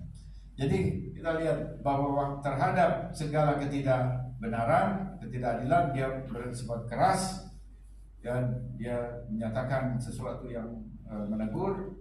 Dia membalikkan meja-meja penukar uang, tapi pada saat yang sama orang-orang buta datang menghadap dia langsung berdoa untuk orang-orang buta itu dan mereka disembuhkan. Padahal baru aja dia membalikkan meja-meja uang itu, kan ada emosi kalau ketika bilang gitu ya. Ada orang begini, apa nih kamu? Aku lagi darah gitu ya. Nggak begitu. Hatinya langsung belas kasihannya tuh langsung kelihatan. Dia berdoa untuk orang itu dan dia sembuh. Jadi kita lihat itu hanya dalam 2 ayat itu berubah. Ya, dalam 2 ayat di ayat 12 itu dia mengusir orang-orang itu, memberikan meja-meja penukar uang, tapi di ayat 14-nya orang buta datang dan dia berdoa dan menyembuhkan. Jadi kita bisa melihat bahwa Yesua adalah satu panutan yang kita perlu lakukan. Ya, kita melihat itu daripada Yesua, dan kita juga bisa melihat itu adalah ada satu Yesua marah terhadap ketidakbenaran ya, tapi hatinya itu tidak ada di marah yang berlebihan. Hatinya tetap punya belas kasihan kepada orang-orang yang memerlukan, orang-orang kecil, orang-orang yang sakit itu yang memerlukan dia. Jadi bagaimana kita lihat ini dalam posisi negara kita? Saya percaya begini, saya melihat begini ya. Sebetulnya kalau presiden kita itu marah kepada korupsi dan dia betul-betul marah kepada korupsi ya, maka dia akan bertindak dan dia akan betul-betul mendukung pemberantasan korupsi. Jadi marahnya bukan hanya di omongan, tapi dengan perbuatan. Dan karena itu kita perlu mendoakan supaya presiden kita sama seperti Yesua marah terhadap ketidakbenaran, marah kepada korupsi. Ya, Tuhan kasih kemarahan pada korupsi supaya dia bertindak memberantas korupsi di negeri ini. Terlalu banyak. Ini satu negara yang paling tinggi indeks penyimpangannya dalam korupsi, itu paling tinggi itu Indonesia. Saya pernah lihat itu ada beberapa negara, ada 6 negara yang paling tinggi korupsinya. Salah satunya, bahkan nomor satunya itu Indonesia. Jadi kita bisa lihat ya, kita sebagai umat Tuhan kita perlu berdoa untuk itu. Dan kita juga lihat salah satu gubernur yang saya lihat juga mempunyai sesuatu yang baik ya, Gubernur Maluku Utara ya, Shirley Chowanda Laos. Suaminya meninggal ya, kecelakaan, lalu padahal masih ada nafasnya, dia pergi ke rumah sakit, nggak ada. Ternyata rumah sakitnya nggak punya peralatan oksigen, nggak punya alat pacu jantung, padahal masih ada nafasnya. Karena dia nggak dapat pertolongan apa itu, jadi rumah sakit entah apa isinya begitu ya. Dia meninggal karena nggak ada peralatan medis yang cukup untuk menolong dia, padahal dia masih hidup waktu itu pun. waktu setelah kapalnya meledak itu. Lalu dari situ dia marah. Marahnya apa? Marahnya, kenapa rumah sakit ini nggak dipelihara oleh Pemda, oleh gubernur? Bukankah gubernur punya kebijakan untuk memelihara rumah sakit supaya rumah sakit itu jalan, lalu orang-orang yang sakit bisa rakyatnya bisa ini bisa dilayani supaya sembuh. Lalu dia marah itu kemarahannya itu begitu ya. Lalu kemudian ada orang gimana kalau ibu jadi gubernur? Tadinya nggak dia pernah berpikir begitu. Lalu kemudian dia lihat keseluruhannya betul ini akarnya itu di gubernur. Kalau dia alokasi dana yang cukup untuk rumah sakit di Maluku Utara, maka kalau ada orang yang seperti suaminya itu datang ke sana, itu bisa dibantu, dia bisa tetap hidup. Lalu dia jalan, dia ikut gubernur, dia diperkenan, ya. Dan dia sampai saat ini dia jadi gubernur yang fenomenal, sama seperti Dedi Mulyadi ya. Dua gubernur ini fenomenal karena melalui dia maka semuanya berubah. Rumah sakitnya mendapatkan yang baik, hal yang baik, dan rakyatnya lebih sejahtera. Dan kita berdoa untuk orang seperti ini supaya Tuhan pakai. Nah, ini sebagai contoh-contoh ya yang kita bisa lihat, dan ini ada di dalam Parasa ini, yaitu keadilan perlu ditegakkan dan kita perlu marah, sama seperti Yesus yang marah kepada ketidakberesan di Bait Suci. Kita bisa marah kepada ketidakberesan yang ada di komunitas di negeri ini. Tapi gimana? Apakah kita terus meledakkan diri, membunuh diri? Apa begitu? Enggak, itu bukan cara kita ya. Kita berdoa supaya Tuhan mengubah negeri ini. Ada amin Bapak Ibu? Ya, ini udah waktu 1 jam ya? Masih bisa ya? 12 ya. Oke, jam 12 ini ya. Baik, terima kasih.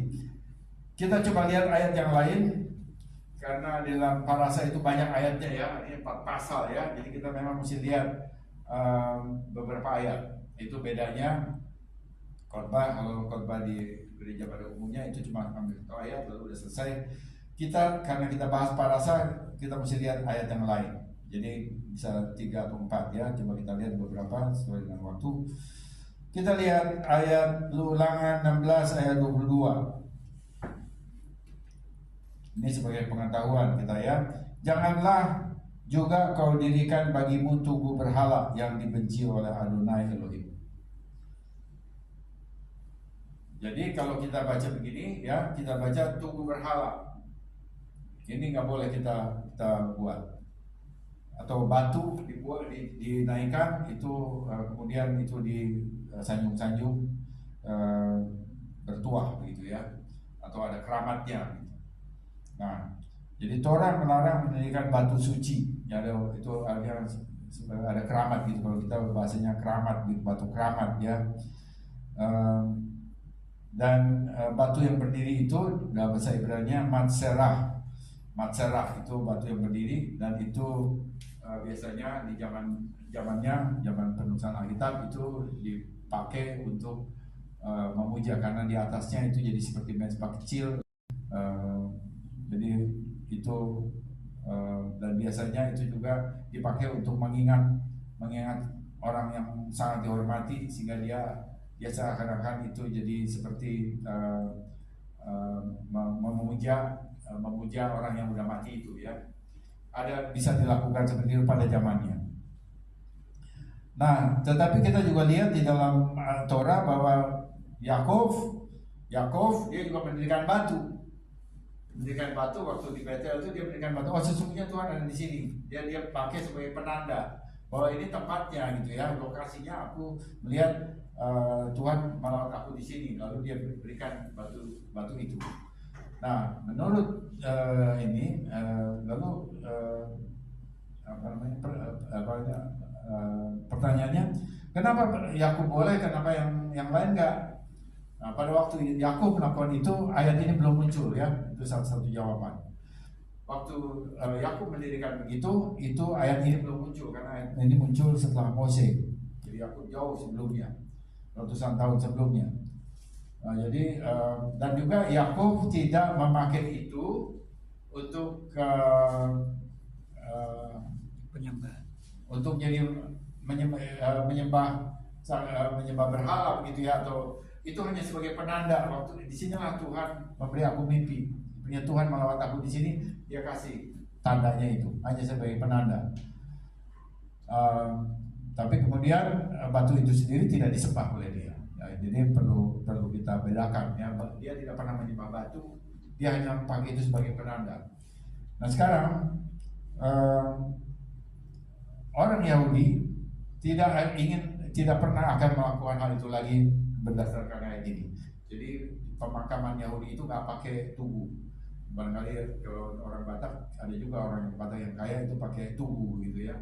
Nah itu orang Yahudi nggak ada, semuanya biasa aja, ada batu nisan cukup, nggak pernah dibuat juga seperti orang Chinese itu dibikin seperti gimana, itu juga nggak ada ya. Semuanya biasa saja, karena ayat ini melarang untuk memberikan batu yang tinggi begitu ya. Nah sekarang satu lagi, kalau kita lihat ya, karena saya juga ada di medsos dan saya lihat selalu kekristenan itu diserang, lalu ada banyak kekristenan oleh orang mayoritas ya. Saya lihat itu ada yang kemudian menyerang lagi, tetapi banyak juga hanya jadi saling mencemooh begitu ya.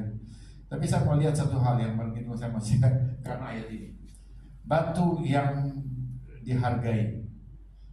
Siapa agama mana yang menghargai batu sekarang? Agama Islam ya. Jadi naik haji itu mengelilingi batu hitam, itu kan ini kok sama ini kan. Kalau jangan kamu mendirikan batu tugu berhala bagimu ya, itu sebetulnya itu terkena. Kalau mau dilihat ini larangan ini terkena kepada hal itu. Batu itu dikelilingi, dicium-cium. Nah itu kan satu bentuk penyembahan begitu ya. Nah jadi bagi orang percaya, orang yang pegang Torah ya, pegang Alkitab, maka hal itu tidak akan dia lakukan.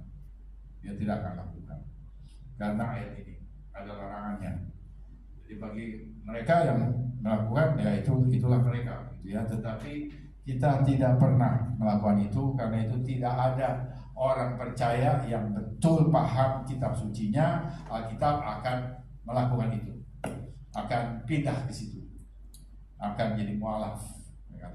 Kalau orangnya ngerti kitab sucinya dengan baik, maka dia tidak akan jadi mualaf. Kalau ada orang yang mualaf, maka dia pasti tidak paham.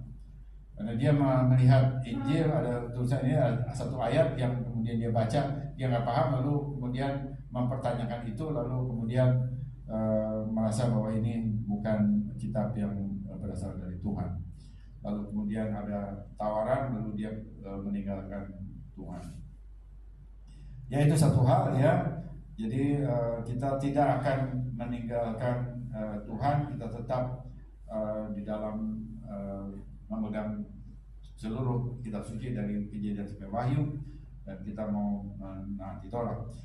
Kemudian yang berikutnya, ini yang ketiga ya, ini mungkin yang terakhir, Raja Israel menulis dan memegang Torah.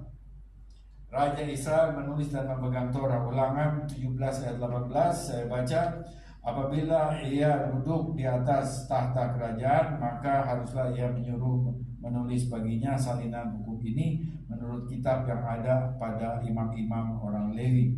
Ulangan 17 ayat 19 sekarang, itulah yang harus ada di sampingnya, dan haruslah ia membacanya seumur hidupnya untuk belajar takut akan Adonai Elohimnya, dengan berpegang pada segala isi hukum dan ketetapan ini untuk dilakukannya, supaya jangan ia tinggi hati terhadap saudara-saudaranya, supaya jangan ia menyimpang dari perintah itu ke kanan atau ke kiri, agar lama ia memerintah dan ia dan anak-anaknya di tengah-tengah orang-orang Israel.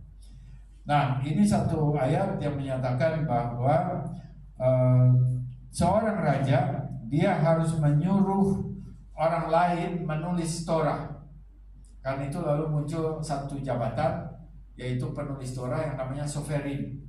Sovereign itu diterjemahkan di dalam Injil bahasa Indonesia menjadi ahli Torah. Bukan sebetulnya. Sovereign itu adalah juru tulis, penulis Torah. Jadi dia bisa menulis indah ya. Torah itu kan ditulis dengan indah, tebal tipis dan sebagainya. Dia bisa seperti itu. Nah, karena dia menulis seluruh Torah dari Kejadian pasal 1 ayat 1 sampai Ulangan ya, Ulangan yang terakhir, maka dia mau nggak mau dia baca semua Torah. Jadi dia tahu begitu ya, dia tahu Torah. Tapi dia adalah juru tulis, sovereign namanya. Nah, sovereign itu karena dia kerjaannya selalu menulis Torah dari hari ke hari, dia makanya dari mana gitu. Lalu dia jual Torahnya itu, dia jual. Karena itu Torah itu mahal. Jadi kalau saudara lihat gulungan Torah yang original ya, itu saya pernah itu di sana di Beersheba, ada satu kenalan di sana. Saya datang ke rumahnya, dia suaminya penulis Torah ya. Lalu itu Torah itu ditanya berapa, dia sebut berapa ribu $, begitu ya, lupa saya. Tapi waktu itu saya kurs ya, kalau itu di kurs maka itu harganya sama dengan kira-kira satu rumah ya, atau ya paling tidak itu satu apartemen. Itu sekitar 300 sampai 400 juta rupiah. Ini ya, karena dia kasih dalam $, Tuhan berkembang dengan itu. Jadi karena apa? Karena dia itu dari hari ke hari dia harus menulis Torah, dia nggak bisa kerjaan lain. Kerjaannya tuh tiap hari tuh menulis Torah. Jadi mungkin itu 1 tahun atau apa lah. 1 tahun itu kalau dia kerja itu dia hargai dirinya, dan itulah harga Torah. Jadi Torah itu mahal. Nah, di sini kita banyak lihat bahwa hanya seorang raja yang bisa ngupahin dia gitu ya, membayar dia untuk membuat salinan Torah. Ini jadi mahal. Jadi tidak bisa semua orang Israel punya gulungan Torah. Dia datang ke sinagog baru dia dapat satu, dia bisa membacanya di sana. Tapi tidak setiap rumah tangga mempunyai Torah. Itu kita lihat Israel, karena itu dia punya keterbatasan terhadap Torah, tapi rajanya harus. Nah, kita lihat rajanya. Jadi selalu Torah itu harus ada di sampingnya, dia harus membaca Torah seumur hidupnya, belajar takut akan Tuhan.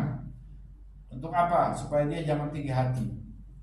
Untuk apa? Supaya ia lama memerintah. Sudah lihat di sana ayat 20, agar lama ia memerintah. Jadi waktu dia taat kepada Tuhan, dia melakukan apa yang Tuhan perintahkan, Tuhan jaga pemerintahannya sehingga dia bisa lama.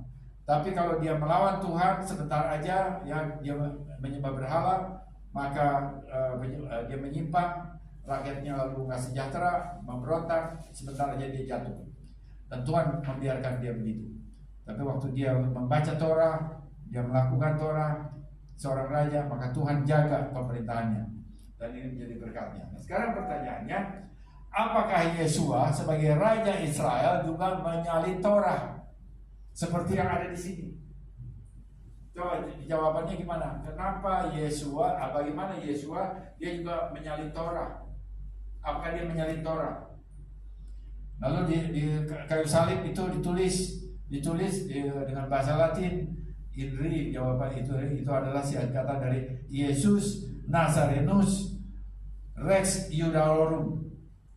Artinya Yesus orang Nazaret, raja orang Yahudi. Kemudian dalam bahasa Greka, bahasa Yunani, Yesus o Nazareos o Basileos ton Iudaeon, ya disingkat INP. Sama artinya. Ada 3 bahasa. Ibraninya Yeshua Hanokri Melech Hayehudim. Kalau dilihat singkatannya YHMH.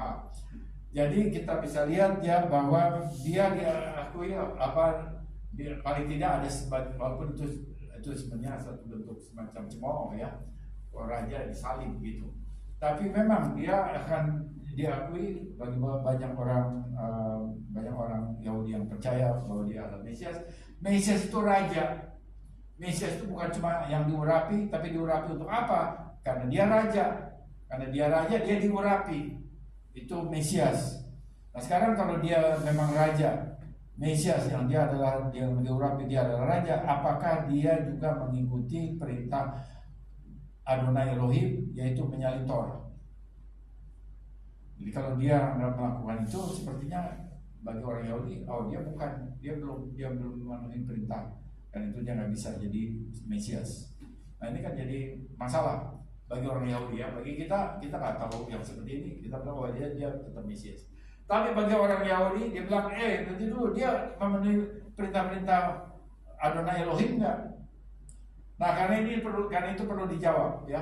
Ini isu yang begini teologis ya, ini aspek teologisnya perlu dijawab, nggak bisa dilewatin, harus dijawab. Ya kita jawabnya dari Injil, dari Perjanjian Baru kita bisa lihat ya. Jadi yang pertama bahwa Yesua itu tidak membatalkan Torah. Ya itu satu hal. Itu di mana ayatnya? Matius 5 ayat 17. Bahwa Yesua mengatakan, aku datang bukan untuk meniadakan Torah, tapi aku datang untuk memenuhinya. Memenuhinya to fulfill, untuk memenuhinya. Jadi dia memenuhinya. Setelah dia memenuhinya, itu tidak berarti Torahnya dibatalkan. Karena ada kalau Kristen setelah dipenuhi ya udah selesai dibatalkan. Tidak, dia memenuhi untuk menunjukkan bahwa dia sebagai manusia dia taat kepada semua perintah Bapaknya. Karena itu dia tidak berdosa. Karena dia taat kepada semua perintah Bapaknya, dia tidak berdosa. Dosa itu didefinisikan pelanggaran terhadap Torah. Nah, jadi dia tidak berdosa, dan ini satu poin ya. Nah, kemudian satu lagi poinnya, kenapa kapan kita lihat dia menulis atau di mana dia menulis Torah? Dia tidak menulis Torah secara fisik karena dia orang Yehuda ya, dia orang Yehuda. Dan dia datang sebagai Mesias yang menderita, dia tidak menulis Torah secara jasmani fisikal, tetapi dia menulis itu secara rohani. Dan ini dilihat oleh Rabbi Shaul ya, dia dilihat oleh Rabbi Shaul itu di dalam 2 Korintus 3 ayat 3. Sudah bisa lihat di sana 2 Korintus 3 ayat 3. Di sana dia bicara tentang Yesua, Raja Mesias itu.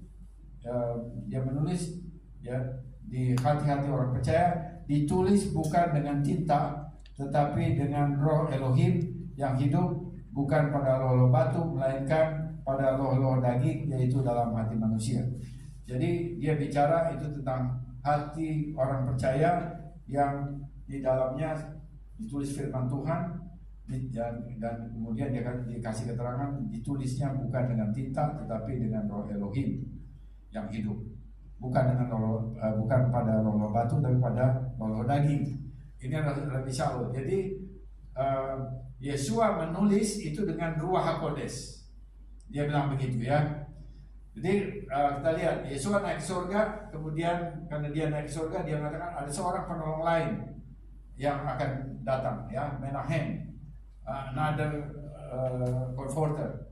Itu datang, itu Ruach HaKodes, dia akan membawa engkau kepada semua kebenaran. Jadi dia mengirim Roh Elohim. Kemudian Roh Elohim itu, Roh Kudus itu dicurahkan pada hari Pentakosta, pada hari Shavuot. Semua orang percaya dapat, 120 orang itu dapat ya. Nah, sejak dia dapat itu lalu dia langsung berubah seperti Simon Kepha. Tadinya dia lari menghadapi itu serjalu Romawi, dia menyangkali Yesua. Tapi setelah dia mendapatkan Ruach HaKodes, dipenuhi oleh Ruach HaKodes, dia berani, dia berdiri dan dia berkhotbah dan 3.000 orang bertobat. Jadi itu artinya apa? Karena hatinya sudah ditulis Torah. Torah sudah ditulis dalam hatinya. Nah, siapa yang kemudian yang menulis itu ditulis oleh Ruach HaKodes, tapi Ruach HaKodes itu datang juga dicurahkan oleh Bapa karena Yesua Masiah. Jadi karena itu Yesua, Rabbi Shaul melihat bahwa inilah Yesua yang menulis semua Torah di dalam hati murid-muridnya, sehingga mereka berubah dan mereka dilengkapi kuasa untuk menyatakan Tuhan yang hidup dan kabar baik tentang Mesias Yesua. Jadi kita bisa melihat ini Yesua melakukan itu ya. Dan kemudian ini satu ayat yang membenarkan hal itu kita bisa lihat di dalam kitab Nabi-Nabi, yaitu Yeremia 31 ayat 33. Tetapi beginilah perjanjian yang kau adakan dengan kaum Israel sesudah waktu itu, demikian firman Adonai, aku akan menaruh Torahku dalam batin mereka dan menuliskannya dalam hati mereka. Maka aku akan menjadi Elohim mereka dan mereka akan menjadi umatku. Kapan ini mulai terjadi? Ini suatu nubuat Yeremia, ya, kira-kira 700 tahun lebih sebelum Mesias datang. Ya, aku akan menaruh Torahku dalam batin mereka dan menuliskannya dalam hati mereka. Ini kapan dipenuhinya? Nubuat ini saya percaya itu di dalam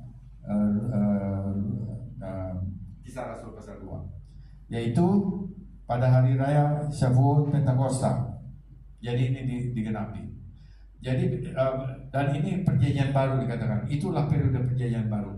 Siapa yang membawa? Mesias Yesua. Yesua yang membawa perjanjian baru. Kapan perjanjian baru ini mulainya di sana? Sekarang ini zaman perjanjian baru, bukan? Halo? Zaman perjanjian baru. Sekarang zaman perjanjian. Jadi perjanjian baru itu satu periode yang panjang. Sekarang belum selesai. Kalau kita baca ayat ini 34-nya, bahwa nanti semua orang akan memahami firman Tuhan. Semua orang memahami firman Tuhan. Gak perlu lagi orang bilang tahu, kamu kenal Tuhan ya. Gak perlu, karena semuanya udah melakukan kenal Tuhan. Jadi gak perlu nih ada orang khotbah seperti begini, kira-kira begitu ya. Itu zaman Mesianik, ya, zaman Mesias datang. Nah itulah periode perjanjian baru. Jadi perjanjian baru itu bukan, kalau kita lihat ini, itu bukan bagian kitab suci yang ada di Alkitab saudara. Seakan-akan itu adalah perjanjian baru yang udah selesai gitu. Ini semuanya udah perjanjian baru. Tidak, itu adalah menurut Yeremia 31-34, itu satu periode yang panjang sampai Mesias datang, masih zaman Mesianik. Dia memerintah 1000 tahun. Dari zaman Kisah Rasul pasal 2 sampai ke sana. Jadi kita ada di zaman itu, dan kalaupun sekarang ini kita ada di zaman itu, ini masih belum selesai, sehingga kita nanti akan melihat bahwa kebenaran firman Tuhan itu langsung tertanam dalam hati setiap orang percaya, dan sehingga kita nggak perlu lagi memberitahu, kamu kenal Tuhan ya, kamu masih belum benar hidupmu. Nggak perlu lagi begitu, karena semua orang sudah mendapatkan kebenaran firman Tuhan. Tetapi saat itu sedang kita songsong, ya, masih kita songsong, masih kita jalani. Walaupun kita sekarang sudah dalam perjanjian baru, kita masih tetap perlu menjalani perjanjian baru, zaman perjanjian baru, dengan tetap belajar Torah, supaya Torah itu selalu ada dalam hati kita. Dan itu artinya bahwa Mesias Yesua sudah menulis Torah di dalam hati kita, sehingga dia menggenapi apa yang diperintahkan oleh Bapa Surgawi. Saya kira itu yang kita pelajari, biar kita semua, hati kita semua itu terbuka untuk Torah, supaya Torah itu bukan lagi di luar ya, tetapi di dalam hati kita, sehingga kita dengan Torah di dalam hati kita boleh melakukan semua perintah Tuhan. Amin. Amin. Mari kita berdoa. Terpujilah namamu ya Bapa. Terima kasih untuk anugerah yang Tuhan berikan kepada kami. Terima kasih untuk Torah yang Tuhan berikan kepada kami, sehingga kami boleh mempelajari Torah, kami boleh melihat betapa Torah punya jawaban dari segala masalah yang ada di lingkungan kami, di negara kami, di komunitas kami, di kota kami ya Tuhan. Keadilan, kebenaran yang dari Tuhan, sedek kirdof ya Tuhan.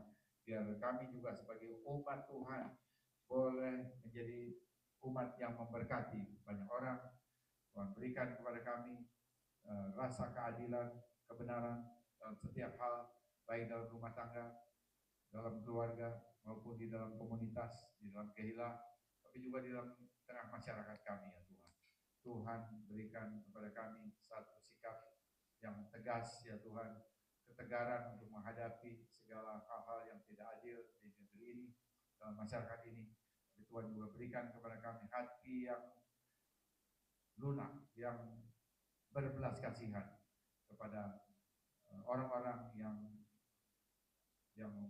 kembali kepada Tuhan, yang menyesali dosa-dosanya, dan juga kepada sesama kami, kepada sesama orang percaya Tuhan, sehingga di antara kami boleh ada damai sejahtera, karena hati-hati kami semua diliputi oleh belas kasihan Tuhan. Terpujilah nama-Mu ya Bapa. Kami mohon biar Ruh Kodes akan berbicara lebih lanjut dalam hati kami, menyempurnakan firman yang kami dengar pada siang ini. Terima kasih Bapa, dalam nama Yesus yang berdoa dan berdoa. Amin.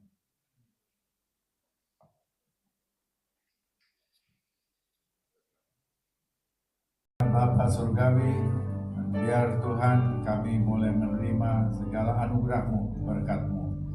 Kami membuka hati kami bagi berkat-Mu ya Bapa. Terpujilah nama Tuhan. Ya Barekeka Adonai Fis mereka. Ya Adonai panah veleka fekuneka. Isa Adonai panah veleka feasem leha shalom. Adonai memberkati engkau dan melindungi engkau. Adonai menyertai engkau dengan wajahnya dan memberi engkau kasih karunia. Adonai mengangkat wajahnya kepadamu dan memberi engkau damai sejahtera. Diberkatilah engkau di kota dan di ladang. Diberkatilah bakul dan adonanmu. Diberkatilah buah kandunganmu.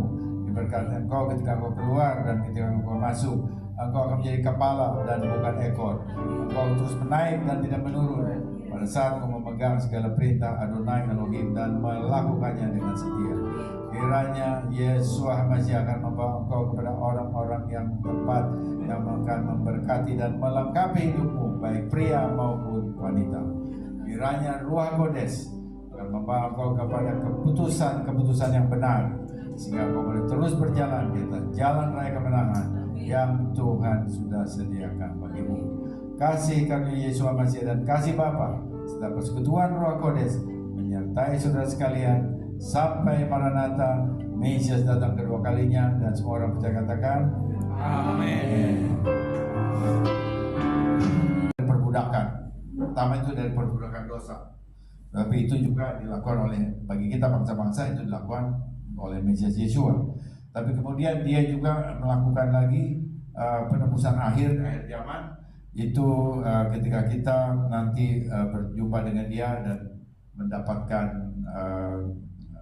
kita mendapatkan penebusan untuk kemudian mengalami pengangkatan bersama dengan dia. Itu yang kedua.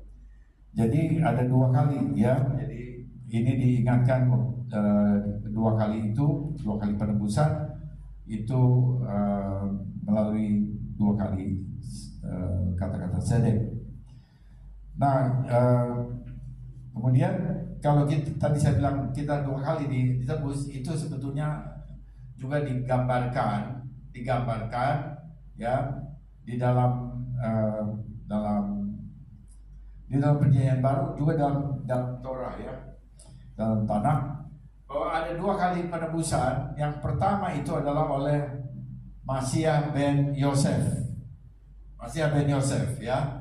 Pertama kali dilakukan oleh Ben Yosef, dan kita tahu bahwa Yesus Masiah adalah Masiah Ben Yosef yang menderita, dan dia menderita sampai disalib.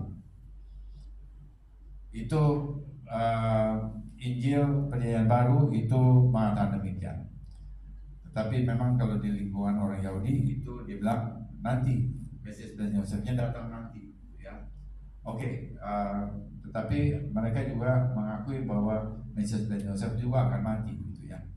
Nah, di dalam itu dalam Talmud. Oke, tapi kita sebetulnya kita percaya bahwa Masiah Ben Yosef itu sudah mati di atas kayu salib, dan karena beriman kepada dia, kita juga mendapatkan penebusan. Hari ini kita sudah menjadi umat tebusan. Tapi kita juga mendapatkan penebusan di akhir zaman, waktu kita kemudian berjumpa dengan Masiah Ben David. Ben David yang akan datang, dan dia yang kita jemput di awan-awan sesuai dengan 1 Tesalonika ya 15 ya, ada ayatnya di sana. Itu kita akan berjumpa dengan dia di awan-awan dan kita mengalami penebusan. Itu penebusan yang kedua. Kita mengalami pengangkatan waktu Mesias datang yang kedua kali, dan itu adalah Masiah Ben David. Jadi kita juga lihat bahwa ya itu ditulis ya, ada Mesias Ben Yosef dan Mesias Ben David. Oke, itu adalah untuk sedek ya, perkataan sedek tirdof. Nah sekarang pertanyaannya lagi, mengapa Torah tiba-tiba beralih dari 3 ayat yang pertama tadi dengan tema keadilan, lalu kemudian bicara tentang mesbah,